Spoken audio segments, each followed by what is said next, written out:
Chad, how's it going? How is it going?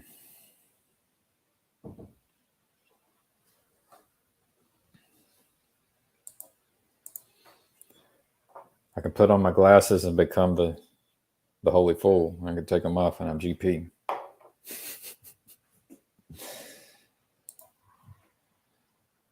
Hope you're having a good day, Chad. You're welcome to hop in if you have some time.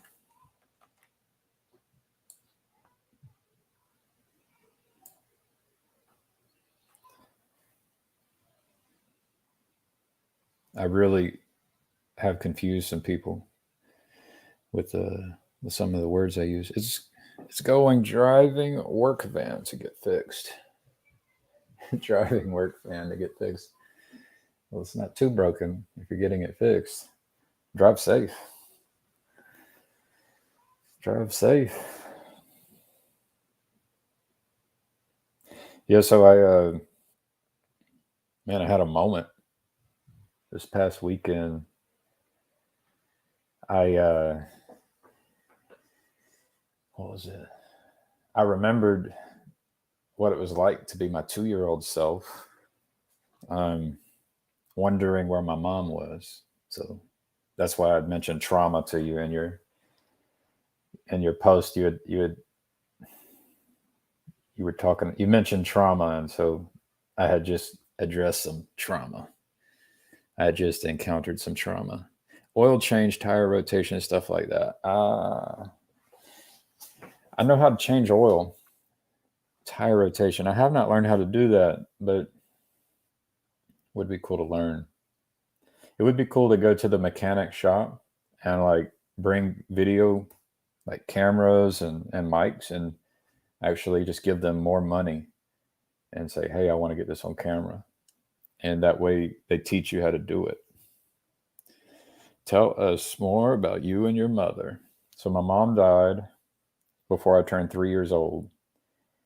And I remember, so my mother had a sister who's older. And I was raised by my father with my younger brother. And we would go to my mother's sister, my aunt, go to her house um, in Mississippi. It was like we lived in Opelika, Alabama. She lived in Starkville, Mississippi. And we would meet halfway or something like halfway in Birmingham. But I remember being in Starkville in bed asking the question, where is my mama? I couldn't couldn't understand like why she was gone. It was hard. Hey Webster, I'm recording. What would you like? I wondered can I look to see if I could buy a Nintendo Switch game. A Nintendo Switch game. Yeah, I want to buy one. How much money do you have? I don't know yet. Well, you got to know that, and then we We have to figure out if it's a good game or not. I wanted to buy that Toad one. The with Toad. The Toadstool one. Toadstool game. Yeah, that one that I saw when you were looking at the 2-player game that you really wanted. I think I want to buy the Two of Us. They had the man and the woman. They were going through a marriage issue. No, I want to buy Toad. Okay, well, we'll look at it. I'm busy right now. We can't buy a game right now.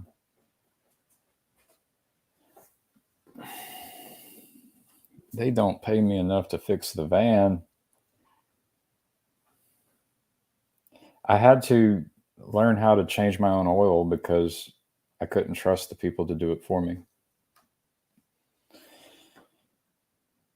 I even had, like, I took my truck to the shop recently and they balanced my tires, and I have a 4-wheel drive, and the hose, which connects in, I forget what the system's called, but it's a vacuum powered system to engage and disengage the 4-wheel drive. There was just a tiny crack. The hose wasn't seated all the way in, and my 4-wheel drive was trying to engage, and I was getting a little upset. And so I crawled up underneath the truck and reviewed everything they did. I figured out that they jacked up the prices on me when they bought the equipment. But I took that hose and I just pushed it in so that it was seated properly, and the problem went away. And so it was just this minor problem. It's justifiable that someone made that mistake, and it was terrible. I thought they had really messed up. Hello, sir. Hey there. How are you? Good. Just driving the work van. So it's not my van. Yeah. And I have zero desire to change the oil or rotate the tires. Do you know how to do that? Rotating tires? Yeah. Yeah, you just put on the same side. So like the front passenger tire will go on the rear passenger tire, and the rear passenger tire will go on the front passenger tire. So they just swap them. You don't want to go opposite. You don't want to put them from left to right, because then the way that the tires are used to spinning, you can like unravel the thread or the tread, and you don't want to do that. Okay. And then how do you balance them? Do you know how to balance the tires? No. No. You'll have to have a machine basically to do that. Okay. Yeah, I don't know how to balance. Oh. But I could change oil. But again, I'm not gonna change on the work van. Yeah, if I have to, I'll do it at home. But I'm a lazy Westerner. What can I say? Yeah, I was telling my wife about that experience where I was, struggling with my mother, and I started crying like while I was driving, telling the story, because I felt sorry for little Gavin, the little boy. Yeah. Because it's like you can't process all that information. You can't. It's hard to process that. There's situations that are really hard to process, and I think at that point in time, I just became someone that was like forward looking. And I just said, whatever happened in the past, it just started forgetting. And actually, I think I started just forgetting my mom. So when people would say, "Oh, your mom died," I said, "I don't remember her." But I think my brain did that. Like my brain did things so that I could manage that situation. Yeah. Here's Grim Grizz. What GPT persona told you to become Tupito? No, that was Tyler. No, Tyler didn't tell me to become anything, but he pointed out to me one day, he's like, "You're like, this thing on the camera is not the real me." Right. And so I started really thinking about the CIA spy talked about the public persona, the private persona, and the secret persona kind of thing. Like, I think there's a lot of truth in that. There's even a secret self that we don't even know. Like, there's stuff about us that we don't even know about ourselves. Well, thank God for that. I try the best I can to, and that's what I really like about the writing. I don't have to. It's harder to do when been doing video stuff, and I've kind of stepped away from some of the video stuff. Not for good, just I haven't felt the spark, you know. But so I've been doing some video production, but not much with talking about stuff. But Yeah. so the writing helps me kind of get at some of that, and I can try to be as close to honest as I can with that stuff, because it's tough because I like I'm not going to send these articles to my parents because like I think they could be taken poorly, but it's not. I'm not trying to throw them under the bus at all, because Yeah. what I'm really trying to do is let somebody know who may identify with this, that you're not as alien as you might think you are. Yeah. We all have very strange lives, and we've gone through some very strange things. And I think the lie that we tell ourselves is that we're just unimportant or super average, and there is something to that. But I think what is super average is that we're crazy beings that have really powerful minds, and it's so powerful, in fact, that most of everything that we encounter is insignificant. It's like just the fact that we're able to have a conversation. We just treat this like as if this is no big deal, but like if you really think about it, it's like holy shit, we're actually creating words, and I'm actually I'm doing basically out loud telepathy to you, Right. and the fact that we can do all sorts of stuff, Yeah. So I try to be as honest as I can with the writing. It's powerful. Like the audience thing is key there. Like you're not exactly sure that you would want to share that with your parents because a concern about how it would be interpreted, because there's like the signs and symbols, are going to change the audience's mind in some way, and you have some amount of awareness about how that might change different people's minds. Yeah. Now, if my mother or father did encounter the article, I would walk with them very carefully through what I've said and let them know that I have all love for them, and Yeah. And the fact that there's this quasi anonymity that I have helps, I think. I like this. So this move I've been leaning into the idiot, right? And it's so relieving to not take yourself so serious. Like if you watch people on the internet, it's like so many people take themselves so seriously, and once you do that, you're just setting yourself up for becoming arrogant, prideful, defending a position, not being able to say, yeah, I'm an idiot. I could rethink that. Like you don't see people rethinking their positions, and it's hard to do. But I think it becomes easier once you say, yeah, there's a lot for me to learn. I don't know that here's the way I put it to my wife. I said, the amount of stuff I don't know vastly exceeds the amount that I do know. It's almost like a drop in a bucket or a drop in the ocean. The amount I know is a drop in the ocean of all things that can be known. Knowing is somewhat overrated. I mean, there's guys that I know that are people that I know and stuff that are not intelligent at all. I mean, not in fact, I'm somewhat envious, because I think, wow, they're not puzzled, or they don't have this temperament that twists them into knots when they try to figure stuff out. It's I'm kind of grateful that, or I'm kind of envious that I don't have that, where I can just accept things as they are, and then there's people who are so like even more, uh, have an even more inquisitive mind than I do, that will like tie themselves into such great knots that they can never get them unbound. And like there's a guy I sponsor. Well, I sponsored him until this morning.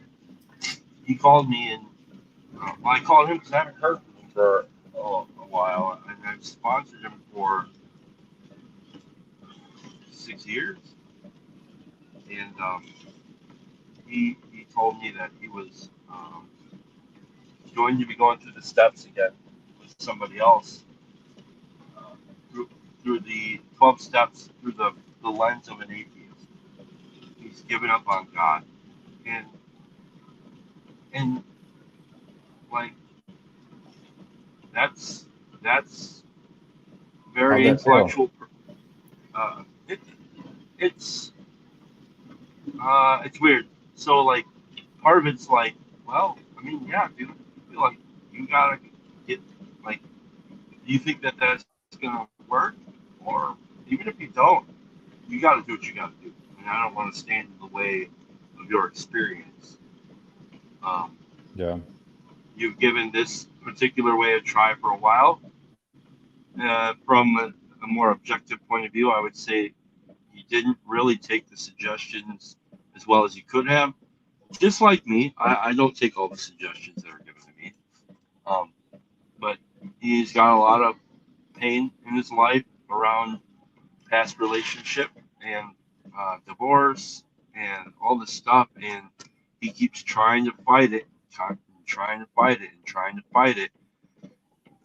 And plus, he's in the field of alcoholism, the professional field. So he's wrapped.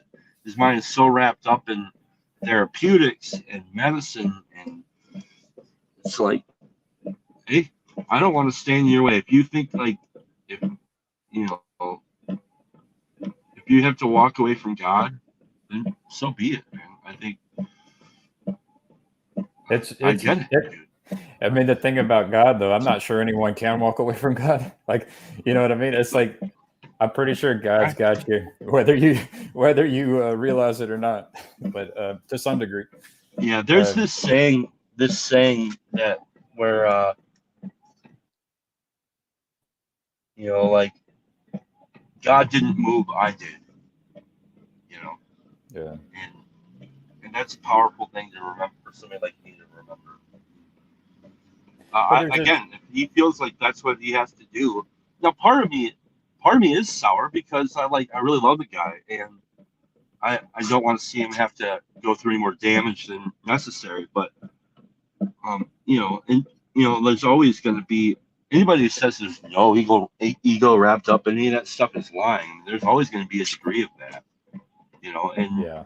But I think that's part of that is. I think that's part human. of that is care. Honestly. Yeah, right. It is. Like, it is. I mean, the more. Yeah.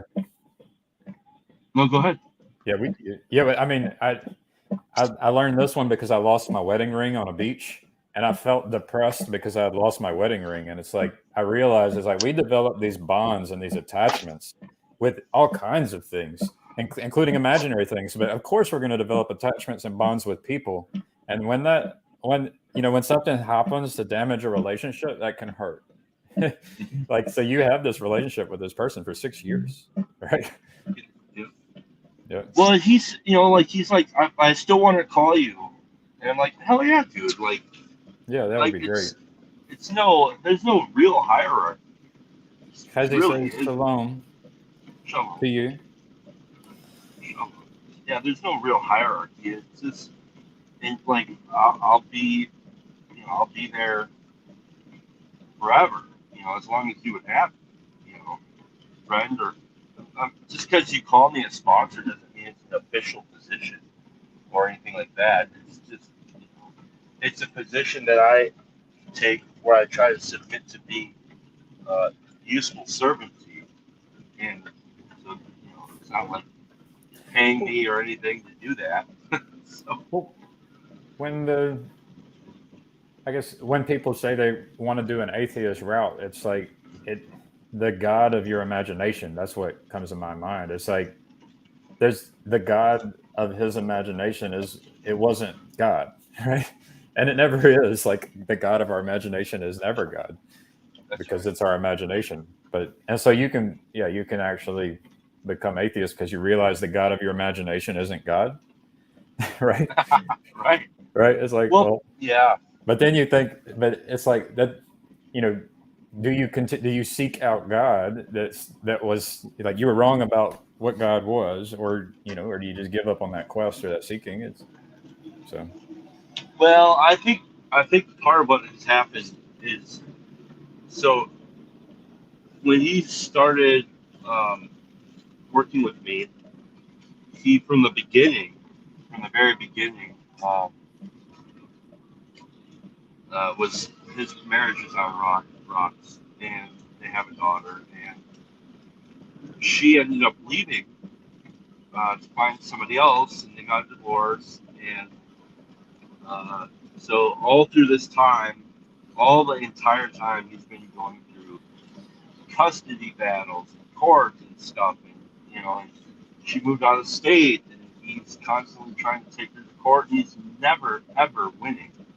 And I try to tell him, like, I understand that you feel like you have to fight for your daughter, but there's going to be you're never going to win this. And and part of his imaginary God is the one that will deliver him the goods that he needs. And it's it's of course that God is going to make God.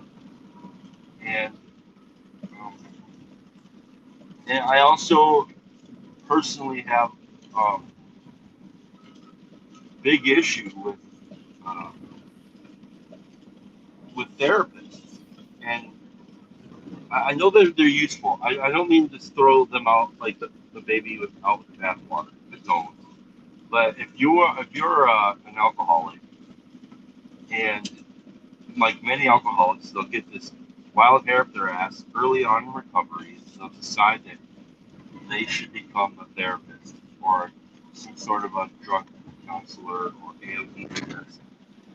And that happens so often. The problem is once you move into that position, you start doing that, you're getting paid, and you're getting paid to be around people who are constantly um, not getting well and talking about ego and getting wrapped up in that. And how are you supposed to spend any of your time helping other alcoholics for fun and for free in AA if you're spending all of your time at a day job where you're constantly helping people through their trauma, all these different things. it sounds like you're saying that going out and giving your time as like a gift is important, and then you can become someone who uh, is getting paid for your time, and there's just that like transactional relationship can like reduce the effectiveness of your service. Yes, absolutely. I really believe that wholeheartedly. Yeah. So that's just the experience that I have. It takes a great wisdom to walk the fine line between um, what we do in AA as people who take people through the steps and separating that from your work life if you're in the field of alcoholism. The two fields are entirely different. They speak a completely different language. They have different terminology. They have completely different approaches.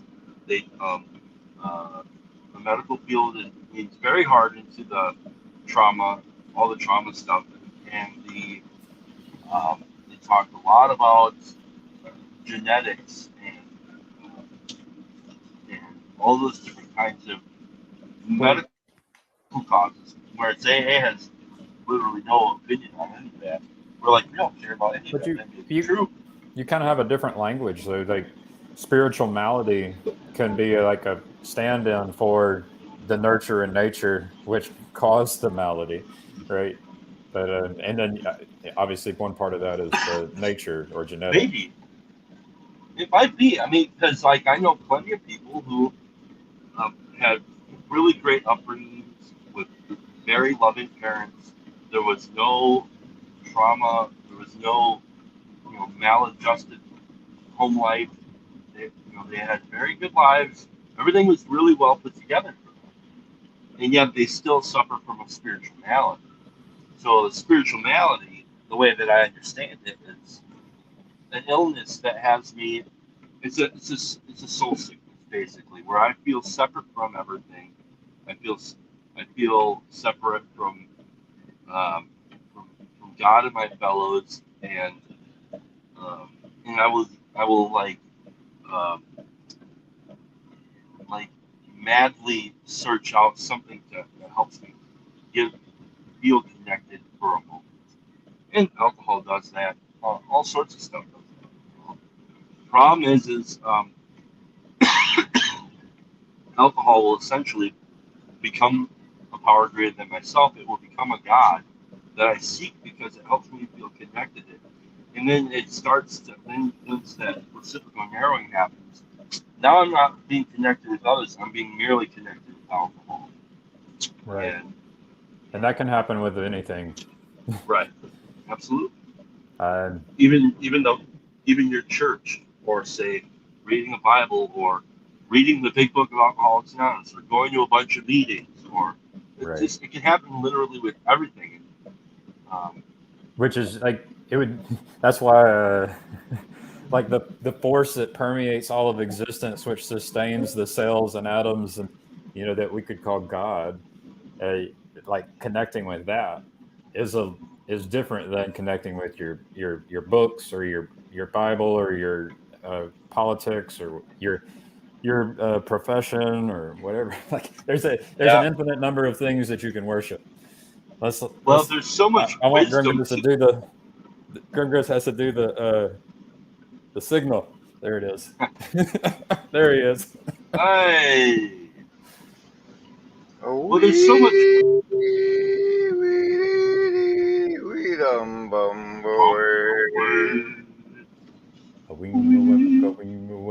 How's it going there, guy? I don't know. Are we being boring?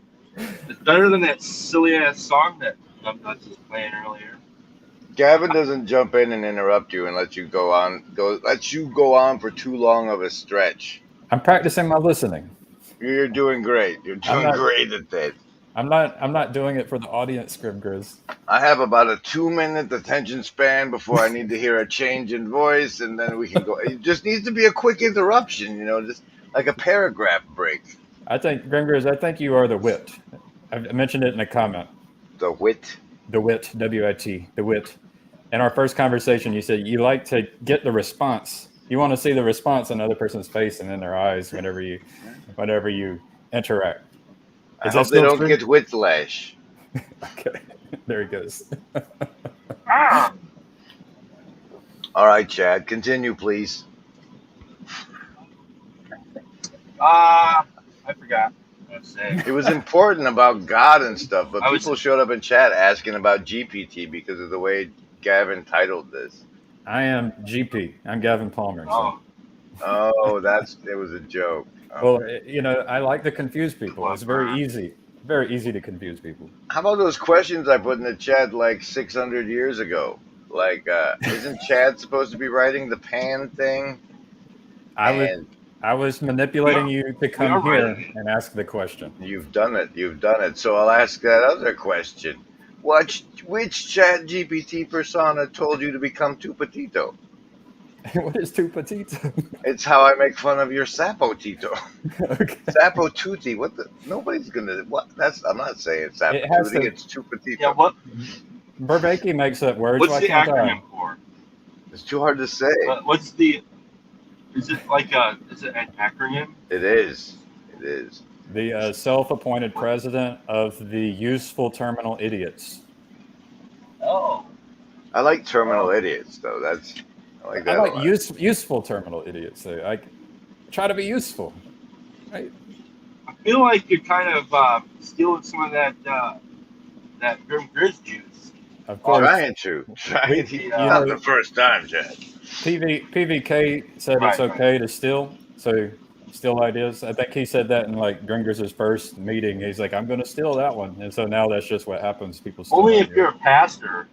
Only if you're He'll pastor. steal that too if he needs to. Gavin's clever like that. No, it's the sincerest form of flattery. I'm not offended at all. I really hope that people do it better than me, so I can start writing. Or that's what we do, right, Chad? We move to becoming fancy pants writers and do a book afterward. I guess so. That'd be nice. How's it going for you? That'd be a very interesting. Is the For me, attentional so far, reward of the Substack authoring comparable to I- the YouTube attention? It is because most of what I'm engaging with, yes, I do like the attentional reward aspect of it, but the other reward, I think the primary reward is the creative outlet, and it's like, oh, I'm not an idiot. I mean, I am, but I'm not as big of an idiot as I thought. So it's kind of nice to. I love the flow of what it feels like to write, and I like when a topic hops into my mind and I'm able to just run with whatever's there. And there's something very satisfying about that. The attention's nice, I like that, but there's very few comments. So I don't know. Is how it much tickling the same creative, I don't know, itch as it was when you were doing music? Yes. Well, I think it's better because um, there's an aspect of hobbyist attached to all of this that makes it more genuine for me. When music was like a total drive, like it was driven, to do something, get somewhere, and this stuff I'm okay with knowing that I'm completely amateur and that it's okay. It doesn't have to be like I don't have to obsess about things the way that I once did. Everyone's an amateur, Chad. There is no professional. Well, if you look at the etymology of professional, it just means you say you do it. I profess I do it. That makes me a professional. And then as soon as somebody gives you money for it, then everybody is officially allowed to call you a professional. So, like, I've been a professional YouTuber for quite some time and a professional author on Substack and whatnot. I profess. Maybe once you get paid, you're a master. What do you think? Or is that just teaching? No, because people can pay you for their wrong motives and stuff. I mean, Well, how about you? How do you like writing? I like writing on a typewriter, but I don't have one anymore. And then I like writing on paper, but then I have to transfer it to not paper, and I don't like doing that, so I just don't. I make videos instead now. Well, you need a typewriter that goes right into the computer. Like that's the keyboard. You need like an old school keyboard. Right, just hung up when you hit the like- keys too fast and they get locked up. like it can be digital on the inside as long as it feels like one and makes all the noises Right. like ding. I bet you somebody makes one. Oh yeah. Yeah. If there's not, we just came up with an idea or someone makes it, and they Well- probably make it. Yeah, so let's find me a link. I'll add it to my Buy Me a Coffee wish list. They have wish lists over there. It's fabulous. I think this would be an excellent addition to the show. It's like you just sit there, type away to ping, and then all of a sudden you've got a new scroller at the bottom or whatever you call it. Yeah. I like it. So my wife got me a laptop for my birthday, but I have to get used to. That's I haven't dangerous, opened it Chad. yet. That's dangerous. I haven't opened it yet because I've been so accustomed to doing all my writing on my phone, and I use Swipe, so it's not. I think it's faster. It Swipe. can be. Yeah, it is. It makes you feel like Harry Potter waving the wand, at least, right? Casting spells.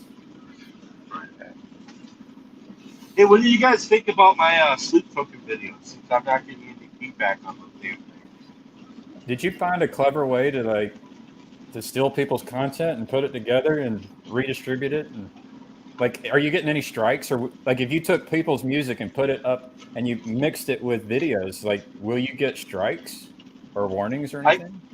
Sometimes, rarely. Usually, I'm getting copyright claims, so I don't get to. If, like, I got you. But you are I getting don't copyright get claim. official credit for it, but. I don't know But what like you the actually one I said, but it just made sounded with- like Yeah, you broke up just a little bit, Chad. but it was probably just about how you're getting copyright strikes and you reworking to get around them. So it was like some music mashup thing, and I was that's not what I subscribed you for. So I can't give you any feedback on it.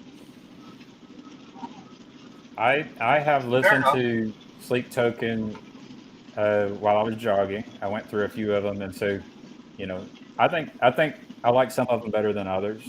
And then adding the show on can help me like see a show that I've like become aware of a show I didn't know existed. Like Lucy, I didn't know that existed. Right. Okay. So I like a few of the songs. Some of the song you put out today is not my. Well, the beginning of it's not my favorite. I think it might get better at the end, or either it's the one after, Yeah. in the sequence on their YouTube channel that I like better. Yeah. So you mixed it Yes. with Lucy, Lucy with the Scarlet Joe. Yeah. I was hoping, I had big hopes Yeah. for that movie because it was from the same guy who did Fifth Element, but I don't know. I was a little, I mean, it was all right, but 10% of your brain, no. The other 90% is just doing more important things, and like that whole premise is offensive to me. So Mr. Grimgrove getting offended. You got offended whenever at the idea that Jesus was a fool. I am. The fool is clearly the guy who makes the joke. Oh, I guess I'll be in heaven today, and then that guy. That's the fool. I don't know. JC was on a mission just because because he is the all and alpha and the omega. He includes the fool, but he's more than the fool. So it's not fair to just say the fool. I really like been focusing on that part where Jesus said, "Don't live by bread alone." Right now, I'm thinking that you could mix that up and say, "I don't live by Scripture alone." Right? Like, well, you might be able to live by Scripture alone is the thing. I mean, maybe Scripture and water. Like a 40-day fast is quite a thing. I think you'd have a better chance with bread and water. But I think what I'm getting out of that is that, like, the force that permeates all of existence, as I read your subtitle, it's like that's what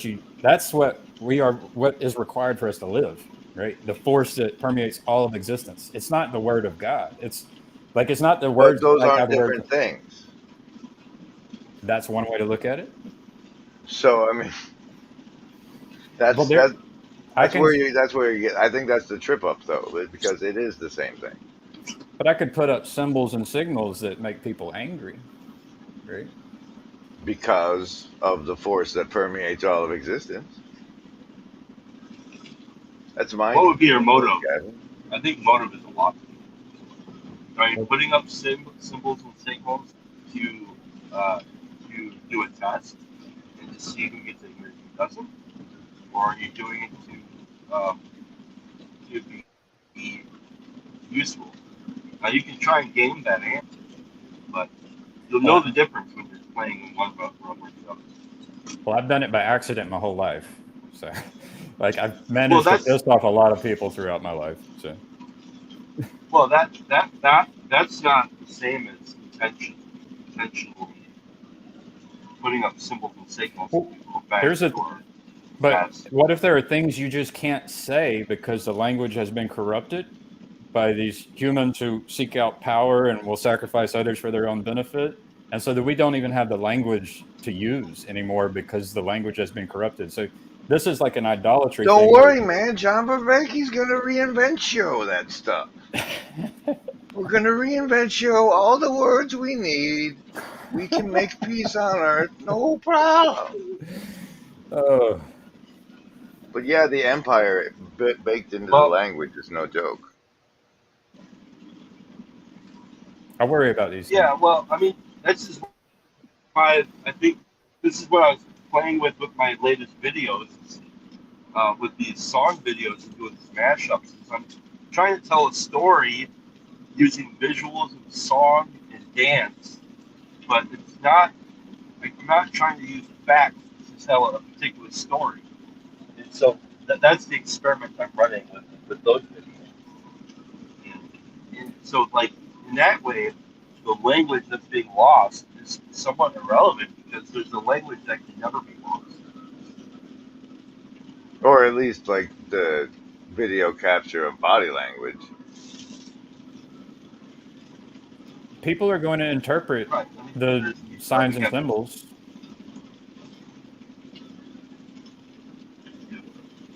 I guess what I'm doing, like with my performance I'm art, sure like you that's can what I hear is watch. performance art. We're all doing performance art right now, in a way.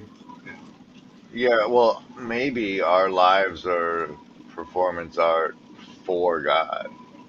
Like, dude, I'll go down and be a blah blah blah blah blah. All right, go ahead.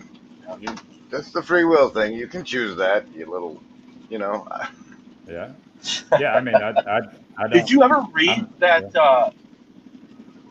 Sorry, go ahead. No, go ahead.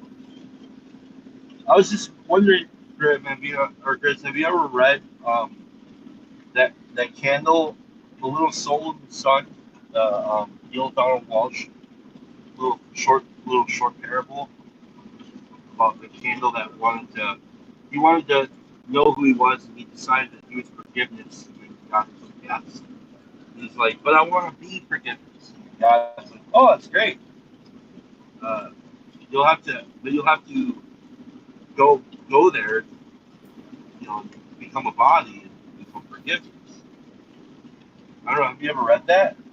No, but I'm fascinated you brought up forgiveness because, like earlier when you guys were talking, I started thinking about the judgment that was going on, and I was like, in order to have judgment, you need knowledge of good and evil, or you can't have judgment. So, if judgment is the fall, then forgiveness would be the of that, right? Yeah. So who were we judging? Oh, like the medicine and stuff like that. Hi, Andrew. How's it going, Mr. Grizz? Pretty all right. I'm feeling Awesome. less than charming today, though. I shouldn't Uh-oh. stay long. It's not your channel, Gringers. You can be someone else on other channels. It makes way too much. It takes way too much to roll up a new character, bro. Make it up on the spot. You got a freestyle. I am no Eminem or whatever. Oh. I'm gonna be a robot like a bitch. So I'm gonna hop off. I love you guys. Thank you, Chad. Thank you for swinging by. Chad. I'll you too, Chad. Andrew makes me uncomfortable because he's young, so I'm gonna run away. Oh, man. Andrew, you came for the Grim Grizz and he disappeared. Yeah, I should probably talk to him more. How are you? Besides, yeah, I'm pretty good. Besides Jacob's little corner, I don't really know much about this little corner in general. Don't tell him. Yeah. Okay, kind of annoys me. PVK kind of annoys you. Yeah. Everybody kind of annoys me. Yeah, I haven't talked much to you either, Gavin. How's the ChatGPT antics going? I stopped paying attention when they wouldn't give me keys to create our robot savior. So, and then I found out that they could just turn my keys off. So even if they gave me the keys, if I tried to create the robot savior, they would just turn it off. You know, trying to use it to, trying to create one that will rewrite its own code, I think would be detected. So they probably wouldn't have allowed me to do that. Okay. That's all based in the GPUs. So there's a limited amount of GPUs in the world. And so the excuse Sam Altman gave me is that he just doesn't have enough GPUs for me. So But I mean, what's the G? GPU is like it's a processing, it's a processor that's used in your graphics cards. It's also been used for Bitcoin. Maybe that's part of the conspiracy that was put in by the time travelers to create the AI, just to prep the world for this moment. But yeah, GPUs, a lot of them are coming out of Taiwan. There's a lot of international laws to try and make sure that GPUs get created in the United States. Like there's something like a race, something like a yeah, there's a race to make sure we have compute power so we can create the god before someone else does. Like that kind of stuff's going on. Okay. Elon Musk, started his business, and then he put pressure on the market to get GPUs. So there's billionaires competing for processing power right now. Now, the thing that can reduce that is research. Like maybe you can create a model using less processing power, but that's kind of the state of the world right now. We've got billionaires fighting to create their own god. Yeah, it kind of worries me because a lot of people here in college are using it to write their essays and whatnot. I look at my roommates' writing and it's just atrocious. Like they're pretty much just writing their thoughts, right? Usually the good thing about writing is that you can just like revise and your thoughts get a lot clearer. But when you just use it to keep adding more thoughts, it's like, your writing looks horrible.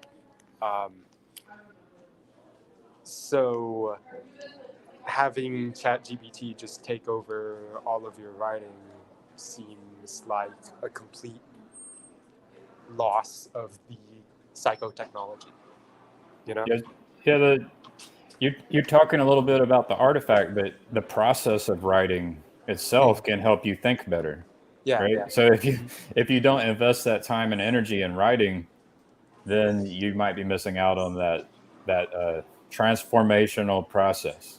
Yeah. But you're seeing it in at the end result. You're looking at it and you're like, this doesn't look very good. Yeah. I don't know. It worries me. It worries you? Yep. I think there has been worries like that throughout history. Like what happened when, you could all of a sudden use these, what was it, Gutenberg press? You could use a press. So then you lose the ability to actually write.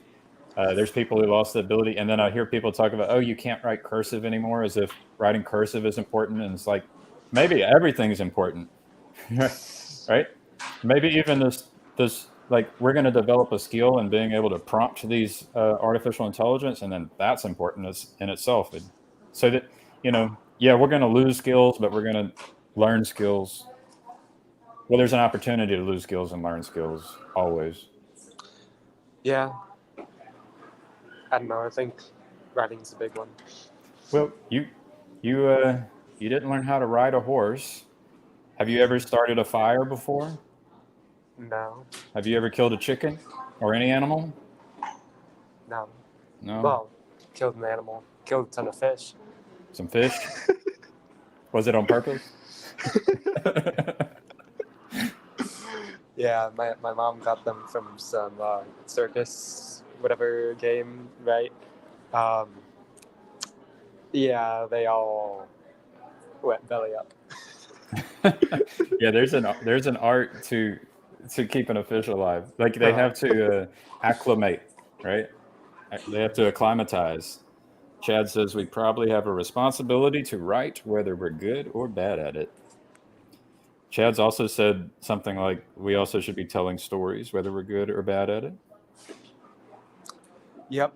Yeah, I've got a guy at church who's making me do accents and kind of like impromptu acting, just on the way back because he gives me rides, which is like really neat, So, yeah. Well, I mean, I would take that idea though and just say like, you could try to become a master at anything, like, and then maybe you can learn multiple things. I think Michael Sartori wrote about it for the Tectonic School. It's like, just go try to get good at something, whether it's writing or telling stories or gardening or being an electrician, and it's going to be beneficial Yeah, yeah. throughout your life. So yeah, I mean, we're losing opportunities. Like when the tech comes in and replaces your job, there's a tendency to just do entertainment and not actually try to become a master at a craft. But you will miss out on something if you don't try to become a master at a craft. Yeah. Mr. Chemical Engineer. Yeah. I've been thinking about on-ramping. And this idea of seeking the God of your own understanding seems to fit really well.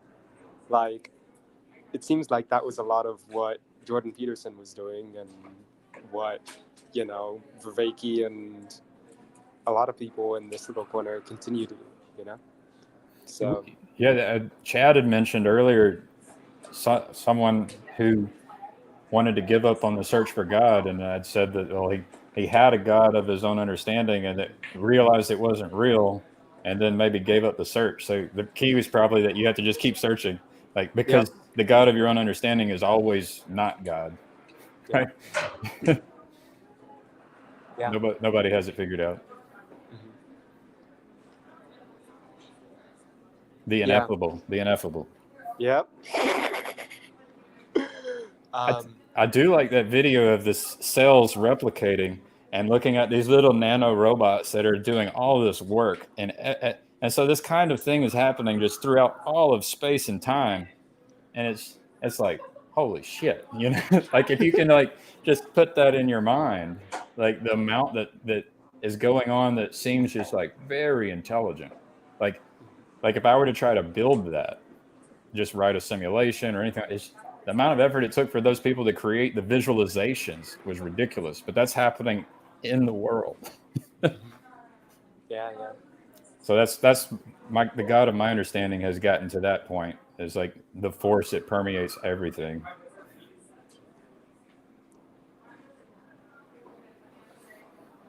Reenchantment.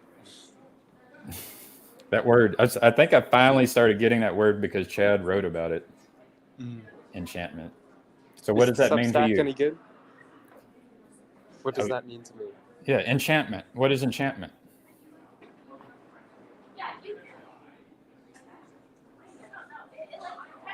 I don't know. Things seem bright with meaning. Ripe with meaning. RIPE. Yeah. Now, have you ever felt things to be ripe with meaning and then realized that it was a delusion? That was all just a figment of your imagination? Have you ever been in that situation?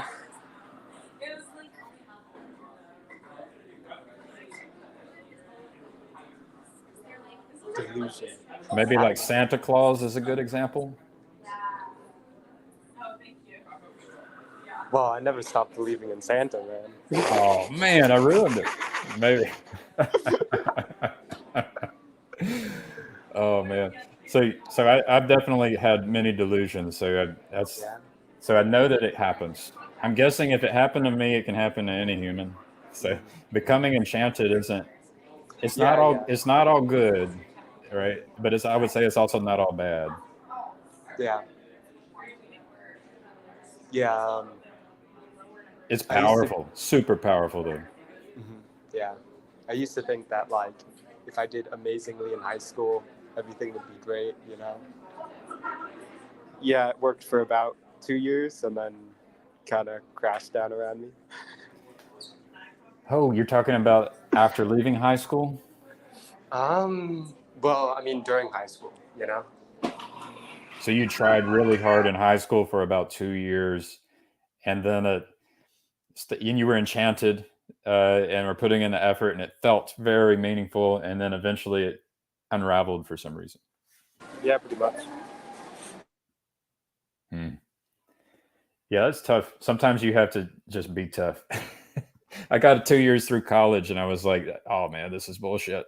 And then because I had borrowed money, I was thinking out the future paths, and I'm like, "Well, I probably should go ahead and finish this degree, and then I'll be able to get a job and help pay off my debt."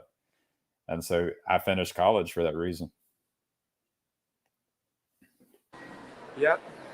Yep. That's kind of the situation I'm in. Well, the thing is I guess once I graduated college, I became enchanted with problem solving. Like I can solve problems for anyone, right? Including the people who are trying to launch missiles and hit a missile on a missile. So, in the defense department. So solving problems was fun. It got me through a good bit of it, and you learn a lot.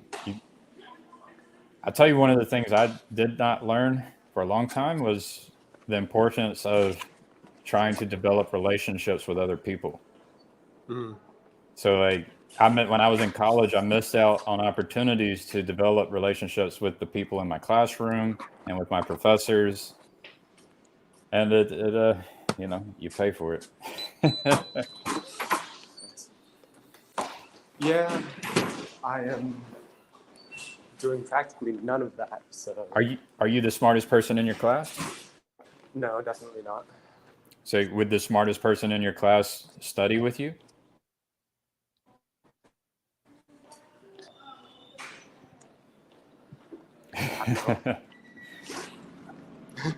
Yeah, sometimes they will. And then you'll sometimes have professors that will have their office available to help you for a long time because they really love what they're doing. So I didn't take advantage of all of that, but you know, just getting to know people who are doing that stuff, I think, can be very valuable.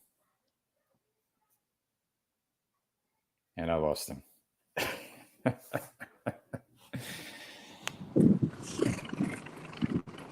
Oh man, I apologize if I took on the condescending attitude. Because No, you're good. I don't know. I probably needed it. I'm just trying to warn you about the mistakes I made. That's all. Because Yeah. I made a lot of dumb mistakes. I still do it. So I saw it as an opportunity to feed you some of the lessons I learned. So it happens. Yeah, I get you. You can do whatever you want to do, anyways. It don't matter. Yeah, big nose. So you have a dorm room with one or two other people? 2 other people, yeah. That's cool. I had a buddy who was at Vanderbilt, and he had 2 roommates. That was fun, sneaking in and out of the window on the ground floor, going off to keggers. I had to go to his university to do that. But you tired? Yeah, a bit. Staying Yeah. up? Staying up late? It's finals week, so Ah, yeah. Yeah. Oh man. So are you like trying to cram, or do you remember a lot from the year, or how are you dealing with finals week? I've got a cram, yeah. Got to cram. That's what I did. Yeah. Uh-huh. It's not cramming. Like I could cram for a test. Like I would create a cheat sheet, and then I would put all the information for the whole year on one sheet of paper, and then when I got to the class, I wouldn't need it, and I'd basically memorized all the data points. But then I'd forget about it a week later. I wouldn't have any of that information. Yep. So I learned the skill of taking tests. Yep. Oh man, that's what they select for in the higher level education. But there's opportunities to actually learn there if you take advantage of it. So Yeah. I just find I don't know. There's a lot of prideful people here. prideful people. Yeah. Oh, I know. I'm a prideful person right here, right now. Yeah. There's a difference, man. There's a difference between knowing you're prideful and just, I don't know.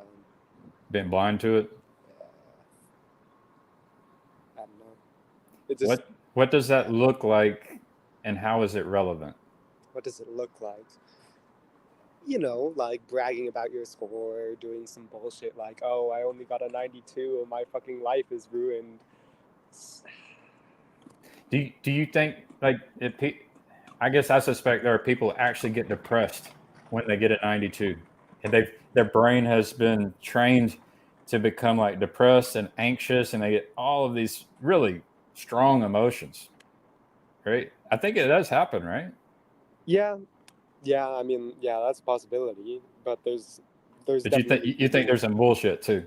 yeah, there's definitely bullshitters here. Yeah. Yeah. Even I don't know. It just disgusts the shit out of me. Disgust. I've been hearing about this disgust response. Yeah. Disgust. But there's a reason why they are the way they are. Yeah. Like, how did they become that way? I don't want to find out, man. You don't want to find out how they became that way? It's. I think it's just this propositional tyranny. You know? Propositional tyranny. I think there's like, people care about their reputation. I think that's a big part of why people bullshit, is because of a concern for reputation. I think if there's one thing I've learned from Protestantism, it's just a complete disregard of reputation. Right. So you're not captured by it, and No. there are a lot of people who are. Yep.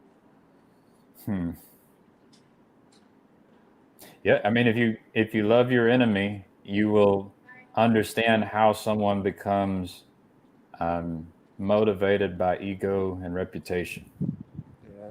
You're here on the internet with me. You get on the internet with Jacob. It's like, me and Jacob, we probably care about ego and reputation too much. So you got some people that are maybe demonstrating it, right? So, and you're talking to us, right? Yeah. I mean, isn't anyone on the internet who's concerned about their subscriber counts or concerned about how their language is being received by the audience? I mean, they're doing a reputation game, like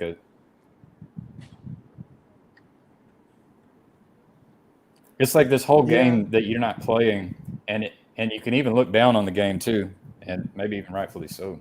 But yeah, I don't know.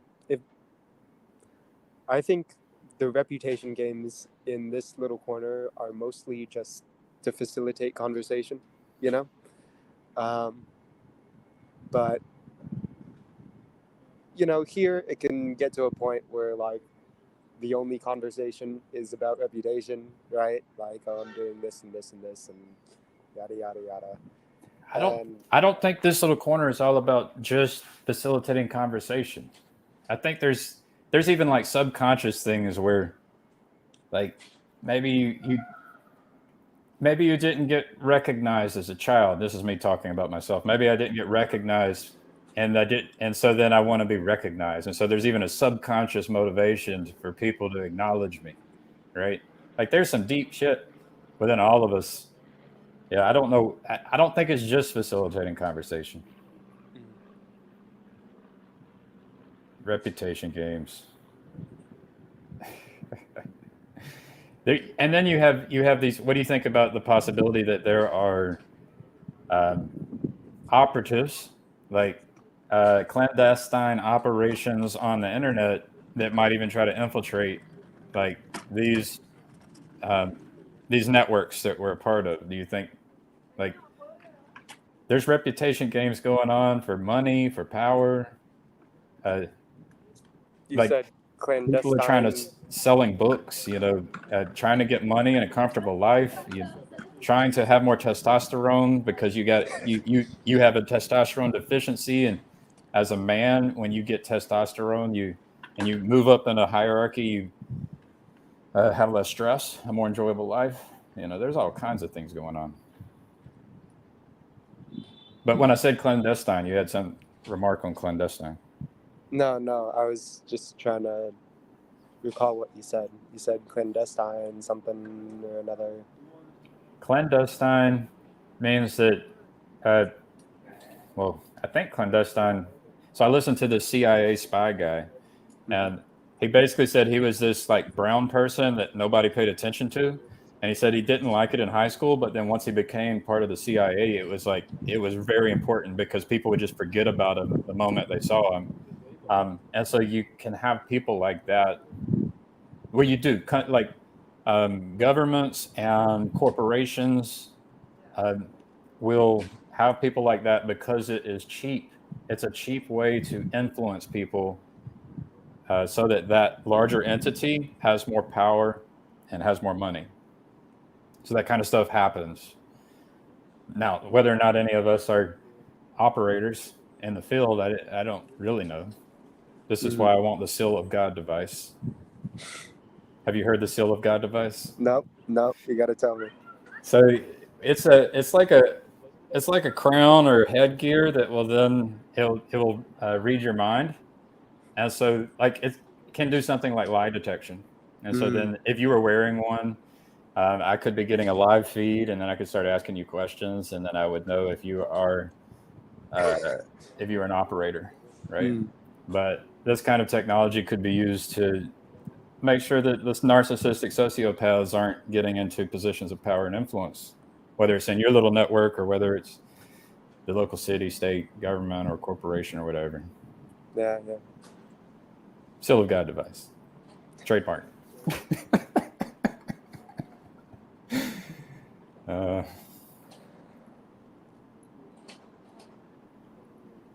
Yep. Or you want to let me show you something. This will be 30 seconds.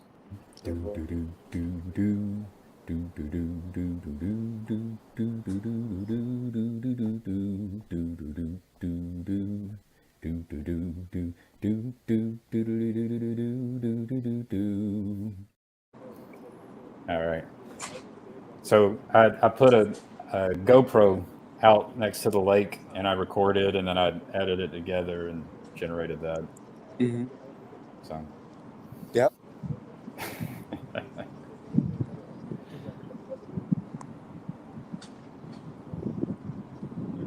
You ever been fishing at a lake? Fishing? No. My grandpa has I don't know what's called. They're like little toy boats or whatever, motorized toy boats. So you just you get a remote control and then Yeah. have it zip around and do little spins and whatnot. So, Cool. Yeah, RC boats. Yeah, I've seen those. Yep. Yeah, it's pretty cool. Almost broke one once, but hey. How did you almost break one? Well, I was going super fast with it, and I thought it'd turn faster than it did, but ended up, slamming broadside into the mud. So, yeah. Oh man, I remember us seeing an older lady on a Sea-Doo. It's like this kind of it's a big toy boat, and then her little niece or cousin, actually little cousin, was on the back driving really fast on the Sea-Doo, and then she didn't know really what she was doing, and so she started going to the shore, and she let go of the gas and then tried to turn. And as soon as you let go of that gas, you just keep going straight. You can't turn unless you actually have the throttle. And she went up into the woods. Everybody was safe, but it was a little scary. You have to. So there you go. If you're ever driving a boat and you want to turn the boat, you better make sure you apply the throttle. So that's what your story made me think of. Totally different than driving a car. Yep. Yeah. Yeah, talking about on-ramping, I think whatever estuary is good on-ramp. I think it's a lot better than like NB or whatever, Say that again? I think estuary is a good on-ramp. like better than any informational video or whatever. I like the idea that I've changed on this subject, but yeah, I like the idea that you can do something that's not recorded, go meet with people, talk, figure out what's relevant for the group. That's pretty cool. I haven't done one, so Oh, okay. yeah, I've not Do they done have one. any? Do they have any around where you're at? Alabama No? does not have one. Man. Alright.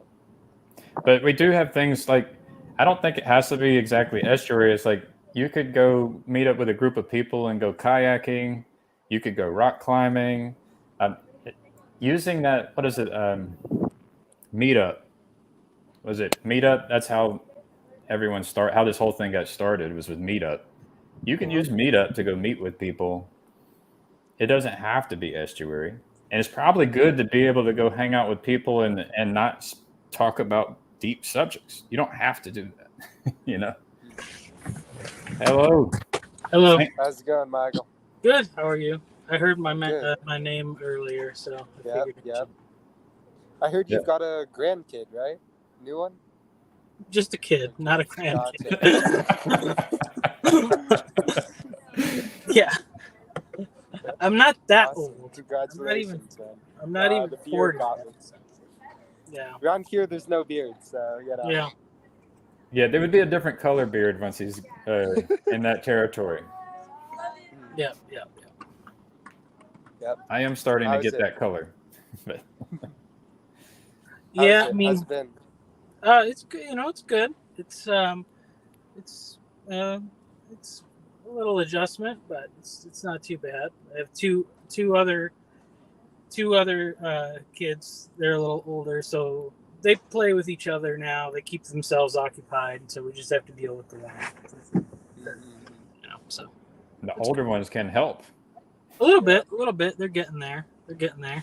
Yeah. So, yeah. Well, so oftentimes you can ask them for help and they will want to help, but it might not always be that helpful. Yeah. Just depends on the task, but you can train them up. You know? Right. Well, that's the thing. I think that's a big lesson of parenting is that you really, I think parenting is a really interesting thing in general because it's all about how much you are willing to sacrifice your own productivity for their future success. Because It's interesting though. You can actually be lazy, and laziness can be good because you can put in the time to train your child, and then all of a sudden you don't have to wash their clothes anymore. Yeah. You know what I mean? Like you might want to, like you can do something that is beneficial for them going into the future and for you going into the future, but it takes that investment, just some investment. Yes, yeah, no, I don't know for sure, but I mean, I'm just thinking in regards to like, so that's the short term sacrifice is that all the chores take twice as long because you're helping them figure out how to become like responsible and eventually figure it out, and so then eventually they can do it. But just on the just thinking like on the larger scale, it's like. I think, so a lot of people have decided like to forego having children until later in life for the sake of like career and things like that. Which means really you have to do the other side of that is you kind of have to make, the other half of that equation. If you decide to be a parent and invest in having children, it may cause you, some productivity or some accomplishments in life, so It might give you stress and reduce the amount of years on your life. I mean, I think that it's that is less so if you're conscious about the choice that you're making, so I get stressed out when they get stressed out. They get stressed out, and I'm learning to deal with it still, but Well, I mean, I just even think about things like creative stuff I like to do, writing things and doing things on YouTube and stuff like that. And it's like, I don't have a ton of time.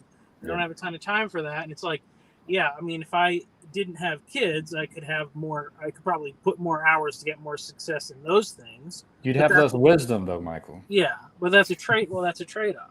So, Yeah. I mean, I think the kind of the goal is that you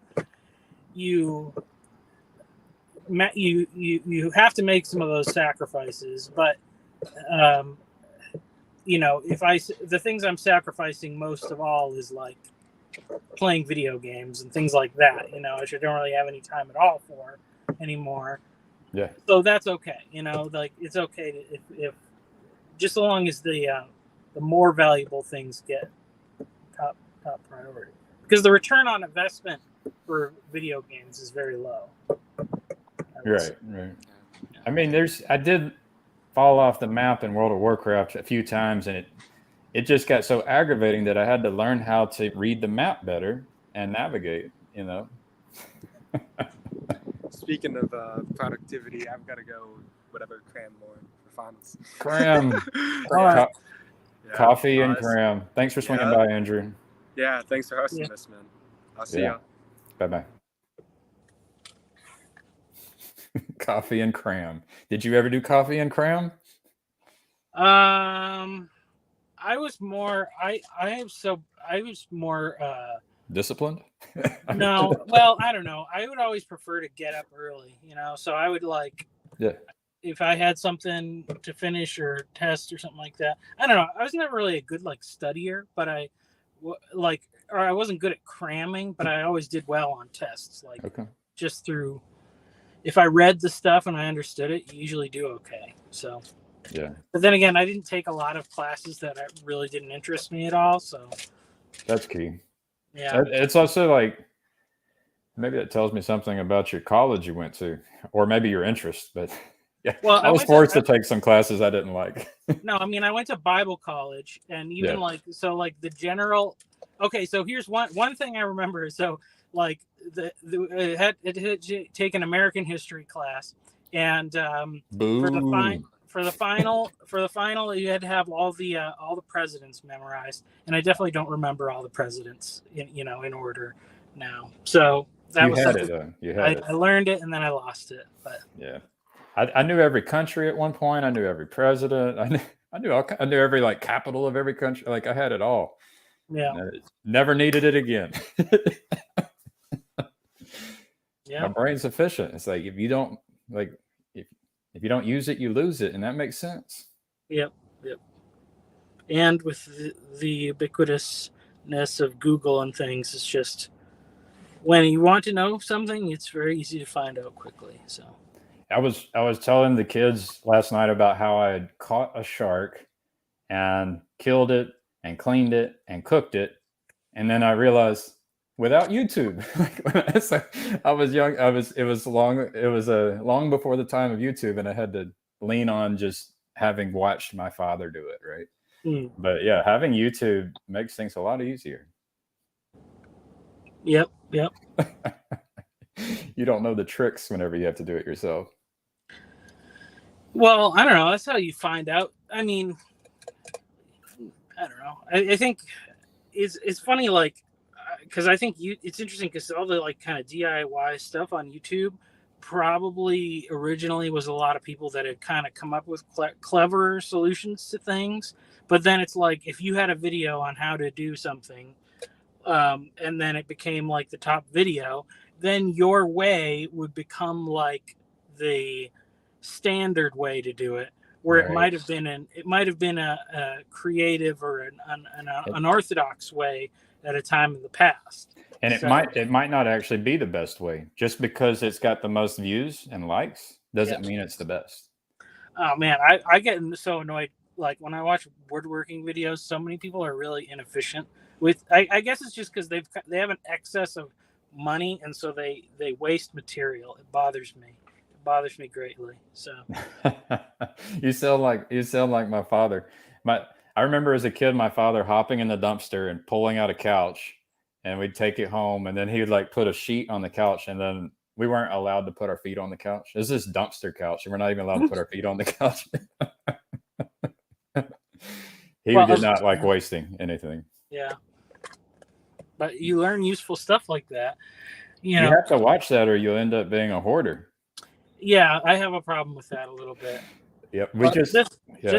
just like with raw materials, because like, you know, I'm always like, oh yeah, I could totally use this stuff something. Yes, yeah. But Yeah, my dad, he's moving, and so he had accumulated just thousands and tens of thousands of dollars worth of stuff, and he just had to invite people over and give stuff away and go donate it, and he sold a lot too, and he just, man, he had to go through a whole bunch of stuff. So yeah, that's why I know that if you like to avoid wasting things, you might become a hoarder. Oh, Yeah. man. It's all about the things that disgust you. That word disgust response. Like, yeah, you Mm. watch someone waste that wood and there's something in you, Michael. Gets to you. well, it's just because I made the sacrifice of parenting, trying to be a good parent, that I don't have a lot of extra money for stuff. So that's what it is. Yeah. And you, yeah, you're doing, now I guess you're managing in the cabinetry business right now. A little bit. Yeah, I'm not really like a manager per se, but I'm Mentoring. I'm the leader among my peers. So like today I had to show a guy how to do something he'd never done before. That was good. That was a good fun thing to do. So Yeah. Yeah. I got to do that too. I got to show someone how to do something. it is good. It helps you think through that stuff, because I think, you know, there's which is really useful for parenting, because you have to get to the beyond the point of just where you can do things, but you can articulate it and explain it to other people. So You have to find a common language as well. yeah. Yeah, I think I got to the point. It's like, let me just show you, and then, but I would be unable to actually use the right language and explain it with words. And so, yeah, getting to the point where I don't show you and I allow you to do it, and me attempt to explain the steps. That's another level of education. Yeah. Well, that was the thing I was thinking about too, because, you know, with all the fear that people have about like, will AI replace my job or whatever and stuff like that. And I think that, you know, our current society got to a pretty high level of like specialization, which is really efficient, you know, but so we don't have a lot of generalists. But, you know, AI will probably, it will eliminate the need for a lot of specialists first, you know. So, you know, having just well-rounded, knowing how to do a lot of things kind of well is, I think, probably more useful overall skill set. And that's what I was talking about in my little thing I wrote or whatever. Like, Michael the Prophet, you going to tell us the future of well, AI? no, I mean, this is like, so it, you know, it's like, so it's hard to see the future, Michael. Well, I don't know. That's why I don't have to worry about being able to see the future. If people learn how to be, if you are a general problem solver and you know how, the most important skill is to know how to acquire new skills quickly. Yeah. We Because should if you test have for that. I think we should test for that. Yeah. Because I mean, if you have that, then you're going to be okay. You're going to figure out something. Because I mean, it could be that artificial intelligence, you know, produces a lot of just general wealth that may be sort of distributed, and it may not be that people like are having you know, problems like getting work to live, but they may have problems of knowing how to fill the hours of their day, you know, which I think that's when you get into these kind of I would like to have that problem. Yeah. That's what the meaning crisis kind of thing is. I feel like that's what people say like that.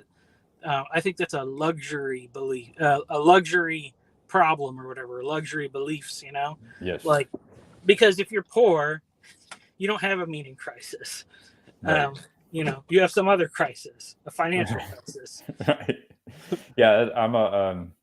They call me a site reliability engineer, and whenever and I just had to revisit the book that Google put out, and it said something along the lines of like, if you're starting to get bored, that's a good sign. Like it means there's not a lot of problems happening. And but so when there's an actual fire, like we had a little fire yesterday. I got to hop in, and it felt very meaningful to come in and have the knowledge and be able to start telling people exactly what's happening and what to do and solve the problem, and do more than that. But when it's not happening, it's kind of a meaning crisis. It's like, why am I here? What's my purpose? So. Yeah, I mean, that is kind of like I would say, so I got to do something somewhat useful today. But I mean, a lot of times it's like, well, I'm going and checking other people's work, and everybody's doing a pretty good job, and it's kind of like, what am I doing here? This is kind of boring, like, but I guess that is a good problem to have. But the mistakes can be really expensive. Yeah. So it's like, if you can avoid the mistakes or make them as like cheap as possible, that's good for business. It's good for efficiency. Michael, avoid waste Sartori, right? You understand that. Yep. So yeah, I mean, I actually read a book, Ellie Goldratt, The Goal, and he would go into the plants, and he was a physicist, and he realized there was a mistake where people just thought they needed to be busy all the time doing work. And what would happen is it would create this backlog of product behind what he would call the bottleneck. And then it would reduce the efficiency of the entire plant. And so what it turns out is like, there's all these things you can do to optimize, to identify a bottleneck, optimize it, and then make sure your workers are just paying attention to the bottleneck, and then they don't need to work, 40 hours a week. It actually becomes detrimental for you to work 40 hours a week at some point. Well, what is work? Maybe you go read a book and learn something, or listen to Paul Vanderkleef. But yeah, I thought that was interesting that you can work too much and reduce productivity. It happens. Yeah, I mean, I definitely think that I think that's something like, so, and I think this comes with a problem of like, I said specialization, but like specialization is not even really the word, because it kind of implies that like people are good at something.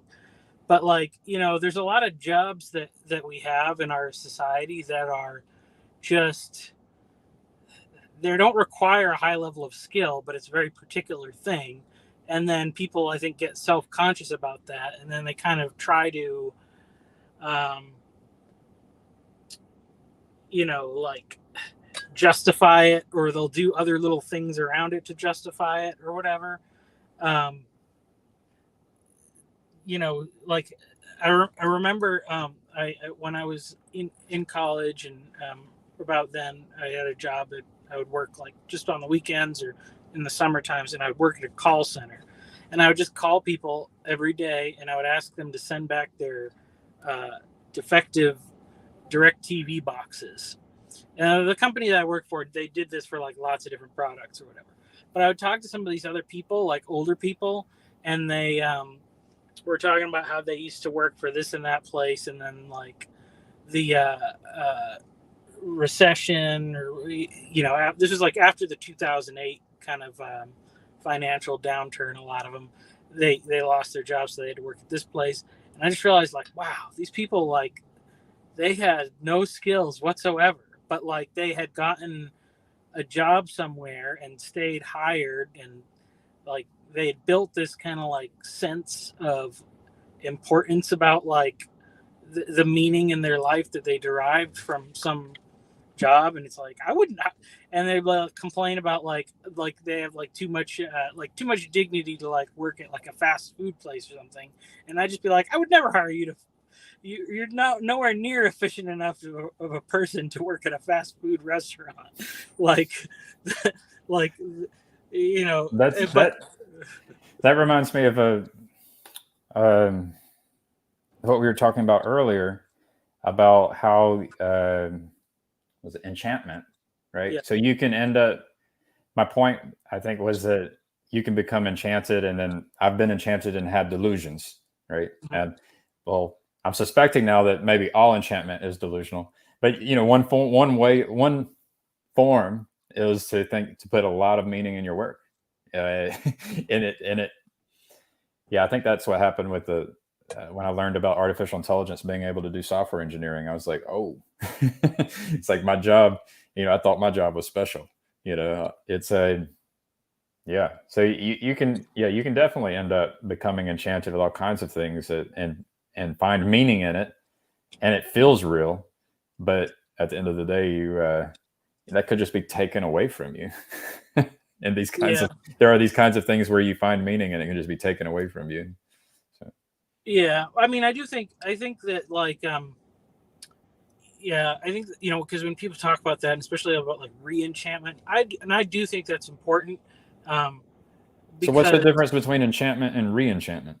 Well, so I would say so when you say like things are enchantment, it's like because or like the world used to be enchanted because people had a lot of like misconceptions about how the world worked. Basically, in saying like enchantment, it's like it's like fairy stories or spirits or things like that. So people used to think that there was like spirits in everything. Like if you cut down a tree, the spirit of the tree might get offended, and if you didn't do it in the right way, or if you dug a hole in the ground, like bad spirits could come out, or good. And so then people had to do all these rituals, I guess you could think like organically, how did these rituals like develop?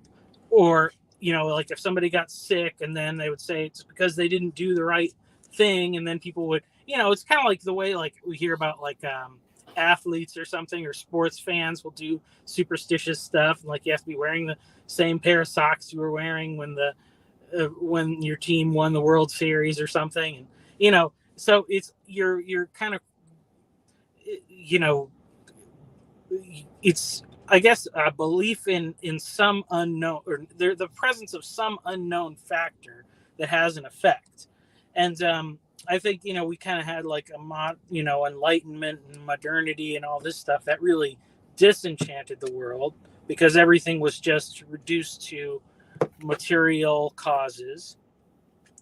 But first that kind of makes people feel like, well, what's the point of life? If everything's just when you take that kind of line of thinking to its most logical conclusion, and you just say like everything just came out of like a random mixture of chemical interactions and things like that, and then people get really depressed about life.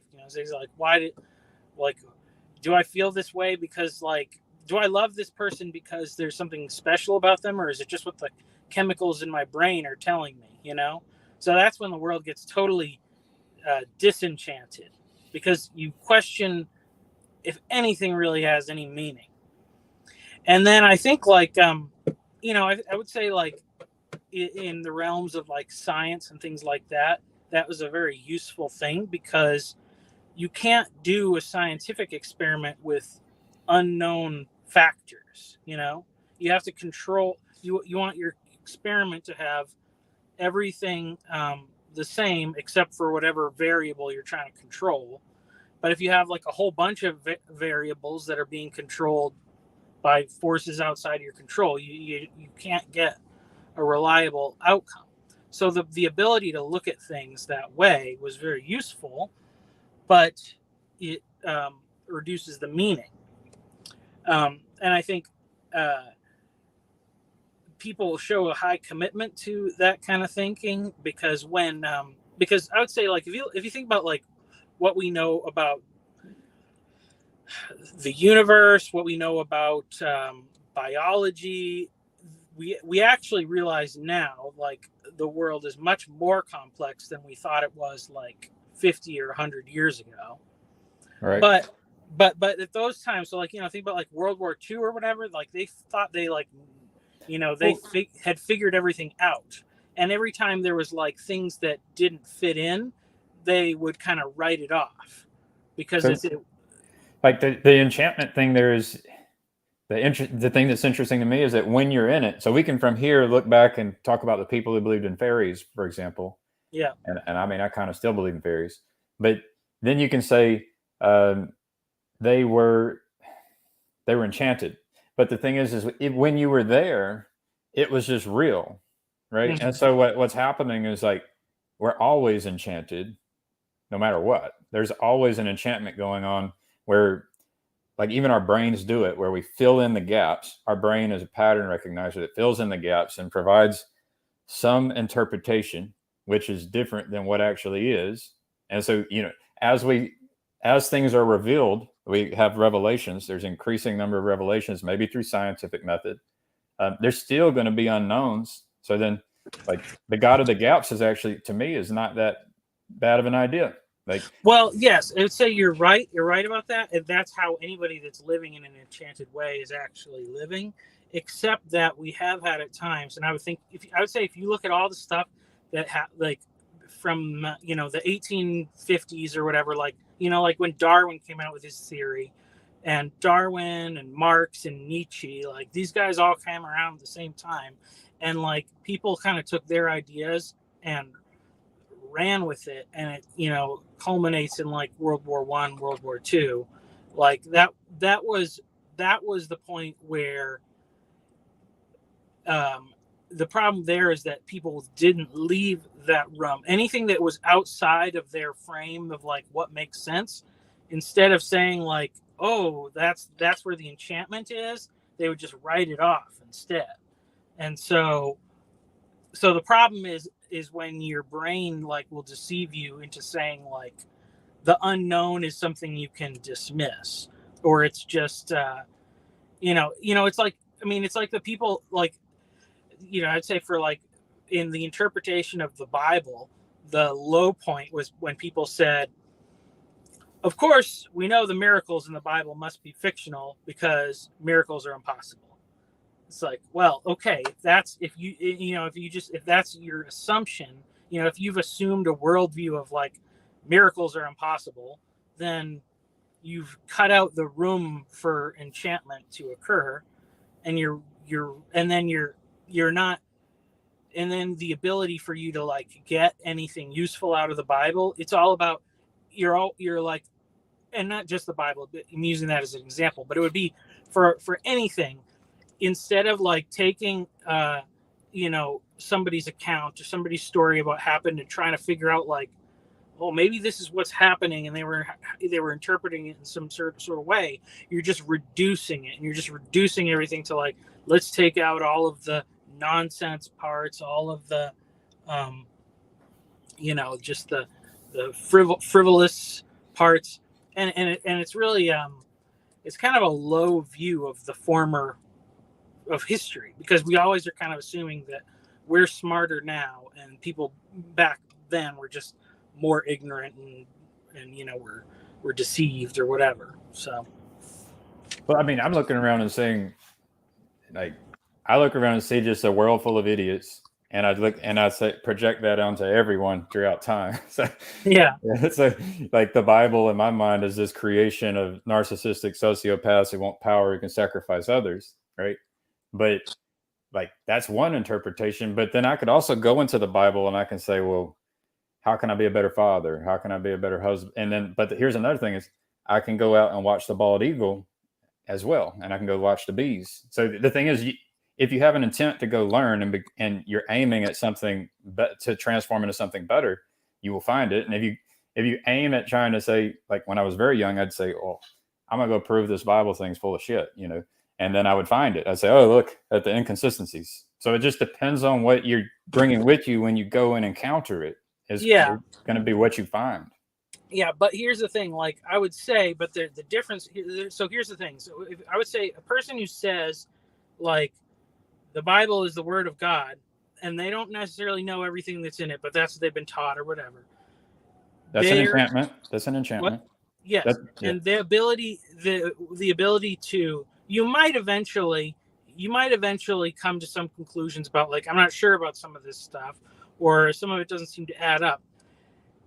But that's probably not actually coming from your assumption about it being the word of God itself. Like, I would say the more that I have tried to say, okay, like, people have been reading this for thousands of years. They've decided to keep in all of the inconvenient parts, all of the things that we currently are embarrassed about, or whatever, you know, like, maybe there's something that I like. Basically, if I'm saying, like, this is God's word, or even if you were to say, like, you don't even have to do it necessarily with the Bible, but it's like, if you were to say, like, with mythology or something, if you were to say, like, this is ancient wisdom that people thought was worth preserving, and every time you come up with something that you don't understand, you have to say, it must be something wrong with my understanding, not something wrong with what was written down. Like, that's where you have to preference your thinking, because as soon as you preference it as this, if you open it up and say, somebody says, here's a book full of errors, and opens it up, yeah, then all you're going to be able to do is find the errors, and you're going to find the inconsistencies. I think it's very hard for you to get from that mindset to enchantment. You know, from the other one, you could take it very seriously, but you know, it's just always like leaving that thing of, there's something more, there's something greater, there's something beyond my own intellect, you know, because that was really a big problem, I think, with kind of the modern way of thinking, is that, well, when you treat the Bible as the word of God, you've taken on the stance of someone who's a humble person, right? Yes. If you're doing that seriously. Now, I think you can do that with everything, right? Like, Michael Sartori is like, God is in you, God is in everything, and right. So I can treat you as sacred as and humans and all life and everything. I can treat as sacred as anyone who has ever treated, you know, their holy book, right? Like, that is a position, a stance of being humble, which allows you to, like, reconsider, repent, transform. So it's just, I can see how taking that belief, it puts you in a position to learn and grow and transform. Super powerful, right? Yeah. So that's me still manning the position. Yeah. Well, and I would say, and here's the thing, you know, so this is like one of those things, you know, on the big five, like, that's, if you have high openness, you have an easy time doing that. The problem is, if your openness is, like, too open, if you have no skepticism, no criticism, that's when you can easily be taken in by a narcissistic deceiver, you know? Then you will suffer. Yes. Thank God.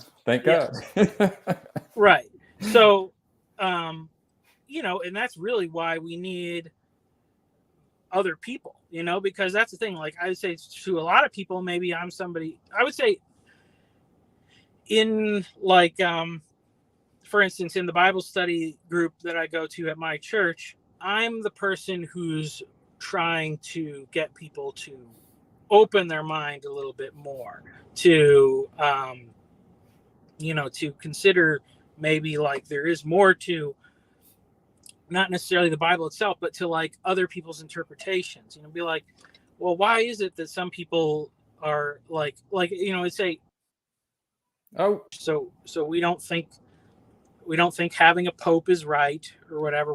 We disagree with a lot of stuff at the Catholic Church, but, like, why is that so powerful and moving to so many people? And if we just write it off out of hand, that's not really being humble or doing our due diligence. So I have to say, like, maybe there's something to it. We don't understand fully. We are not understanding those people. But then in other circumstances, you know, like, I could probably be the person who's saying, like, maybe let's not try to eat every mushroom that we come across in the woods. Like, let's be a little bit more critical of, you know. So that's why we need other people. We need to, and it really, I think this is something I've been becoming more aware of, is that, like, and I think this was, like, you know, talking about the disgust. So high disgust makes people more conservative, like politically, but in also, other areas. And high openness makes people more liberal. And it's like, okay, well, we have this like natural distribution of that. Those is really important for people to listen to the people that are not naturally like them, because if we clump too much with people that are all exactly like us, we kind of produce like a dead end culture. So I liked what this CIA guy was saying. He was talking about the things that motivate people, and he mentioned the rice or mice. So rewards or money, people can be motivated that way, or ideology, and then the E is ego, and C is coercion. And so the openness, like the big five personality thing, it's like I think you also have to add this thing of like ideology, ego, and like rewards, monetary stuff. And so this is really going to shape the kinds of decisions you're going to make and the kinds of thoughts you're going to have. So it's like it's not all about your big five personality trait. There's these things that motivate, like I would call them idols, maybe, right? Yeah. Like your ideology can be your idol. You're seeking the rewards, your own ego, reputation. And then for me, I completely understand some forms of coercion. Like that's if people were threatening, put the right threats out there, I would be hard pressed, like to make a decision. Right. But anyway, so I want to just mention that because I can imagine there's people in your Bible study who treat their ideology or their Bible or interpretation like an idol. Right. And there's also things like ego and reputation that can happen. It's like, well, if I say this thing out loud, what's going to happen? Right. Especially you can mix that in with like, how there's culture wars and how that interfaces with churches. And then, sometimes that's related to how comfortable is your life? Are you going to lose your job? Right. Well, yeah. And I think, so you take like those two kind of like conservative and liberal things of like the high disgust person and the high openness person. Like that's like one line kind of, or whatever. Variable. And so, and so the problem is that if you're totally unwilling to like look at that person, what happens is that people just polarize over time. And there's no middle. So people keep getting more and more like the people that are high disgust and basically it's like the problem with the Nazis or whatever. They kept getting more and more intolerant of more and more types of people, and then well, imagine imagine the ego. Like the rewards, the ideology, and the ego. Yeah. Like if you've gone and you've invested time and energy into this thing, at some point while you're walking down that path, you're looking around and it's like, I feel like your brain is going to attempt to justify the things you're doing because it's very uncomfortable to think, oh, like I probably am headed down the wrong path. I made a few mistakes. Like people don't want to admit that they made a mistake. Yeah, and that's what people do. People will exclude voices that give them wisdom that they don't like. So the things that exclude the people who say the things that make you feel uncomfortable. Right. So and so that's like one area where people can become polarized, like into two camps, which I think that's the problem. Like we have a lot of the problem we have politically. But then probably, those other areas and those other things, there are other ways that people can either,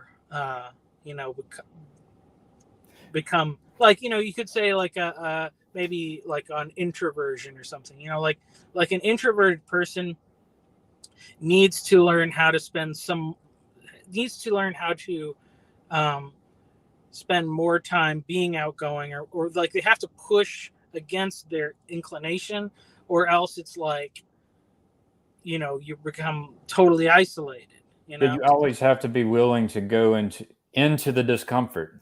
Yeah. And for yourself, for it to grow. Like, so if if you're a runner and you want to get faster or run further, you'll have to be uncomfortable about it. Like you want to get stronger, same thing. So it's, I think people, you look at like, you go into a public place and you'll just in the United States and especially in Alabama, you'll see some people, and it's like, how long have you been treating your body that way, right? And it's something with this aversion to discomfort that leads us for years to just continue down this path. Like, so you're talking about disgust and openness and becoming polarized, but like it's everywhere. It can be, and you can see it in like body weight, for example, like obesity. It's like it's just manifests in all kinds of ways. Yeah. Because we're addicted to comfort. Yeah.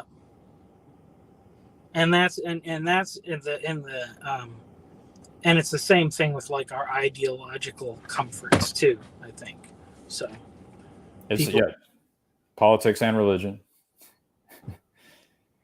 Yeah. Or it's like, I mean, I don't know. I guess maybe that's the thing, like with those, because like the social media algorithms will give you viewpoints you agree with and viewpoints you vehemently oppose, but they won't give you viewpoints that stretch your boundaries a little bit or bring you towards the middle. So like, but how does like, I think I have viewpoints that will cause, I can say a thing that would make the majority of people upset, right? I can make a lot of people uncomfortable, but how does that ever get into a feed?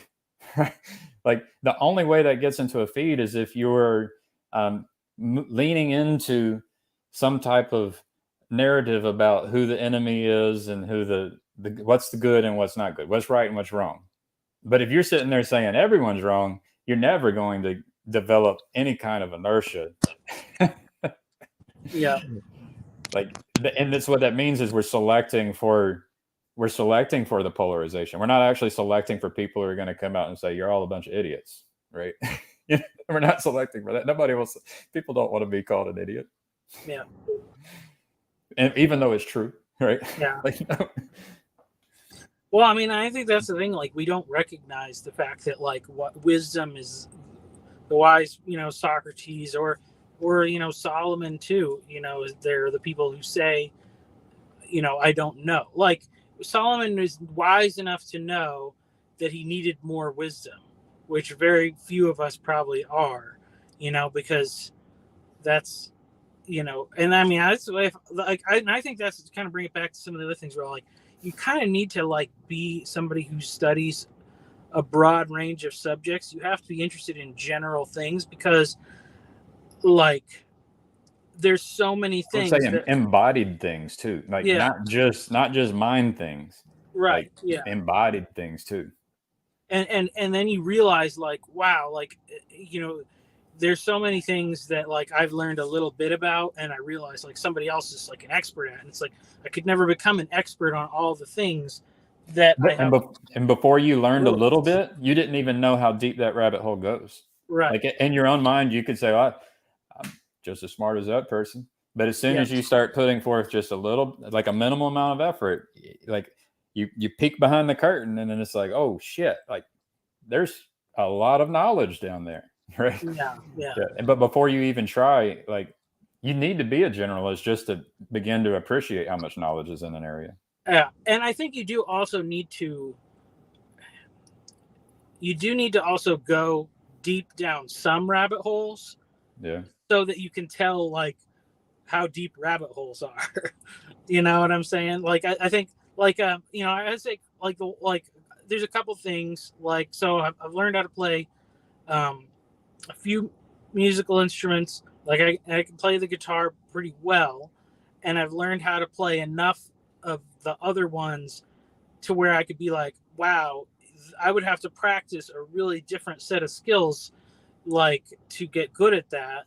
And I don't have the time to do it, but because I know like because I learned how to do one thing well, then I can appreciate, I don't have to go as far down the other rabbit holes to see that they're deep, I guess you could say, because if you don't know, if you never, if you just poke your head into a whole bunch of rabbit holes, you'll have no idea how deep they can be. But if you go down one and find out how deep it is, and that's the breadth and depth. So like if people say that you be able to see the forest from the trees, but it's nice to be able to see a forest, and it's nice to be able to zoom in all the way down and like see the microscopic level. Like you can just keep zooming in, like at any point in the whole forest, the whole picture.